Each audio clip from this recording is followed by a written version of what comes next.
حبايبي احنا هنسيح دهنه. انا مش دهنه اللي معايا دي ليا، ودي الطرحه اللي هي بنعمل بالطرحه بتاعه الكفته. اللبن، كوبايه الميه،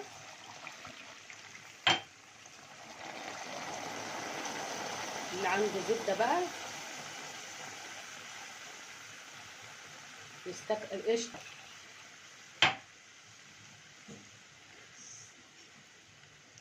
اللي عنده قشطه يستكفى بيها. وهحط كوبايه زيت،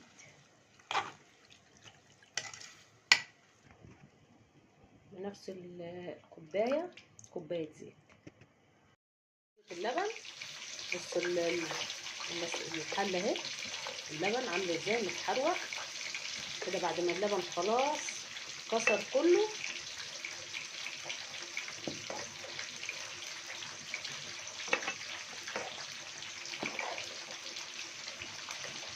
بحبه قرنفل، دي 5 وحدات كده، ورشه ملح بس، معلقه سمنه بلدي كبيره. اللي ما عندوش مش لازم، بس عشان تديني برضو طعم السمنه البلدي. احنا حاطين لها لبن، هي مش محتاجه، بس انا عشان تديني طعم السمنه انا موطيه عليها على الاخر.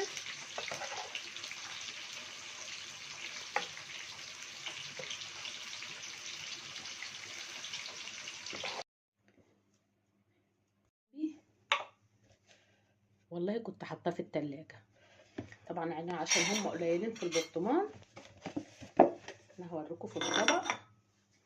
والله مدياني ريحه السمنه البلدي، بسم الله ما شاء الله.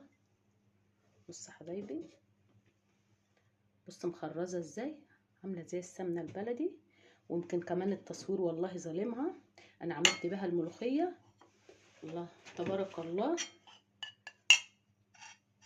شفت في التخريزه دي، طبعا الناس اللي عارفه السمنه البلدي كلكم اساتذه في اكل السمنه البلدي. بص دي التخريزه دي ما بتبقاش غير في السمنه البلدي.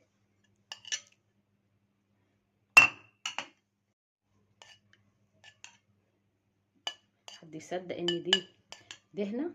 والله والريحه بتاعتها ما تفرقكوا عن السمنه البلدي ابدا. وانا بصراحه ربنا قلت اضحك على عيالي وادقوا الملوخيه، قالوا لي ما فيهاش اي طعم غير دي سمنه بلدي.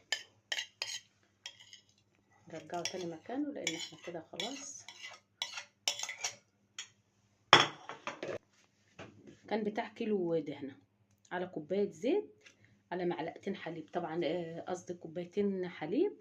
طبعا الحليب كله بتتبخر وتحرق في الحله من تحت. خلاص كده خدنا الطعم بتاعه مش اكتر. بس معلقه السمنه البلدي فرقت معاه كتير، وانا حطاها في التلاجة عشان يجمد. ما تنسناش في اللايك والشير والاشتراك في القناه عشان يوصل لكم كل جديد.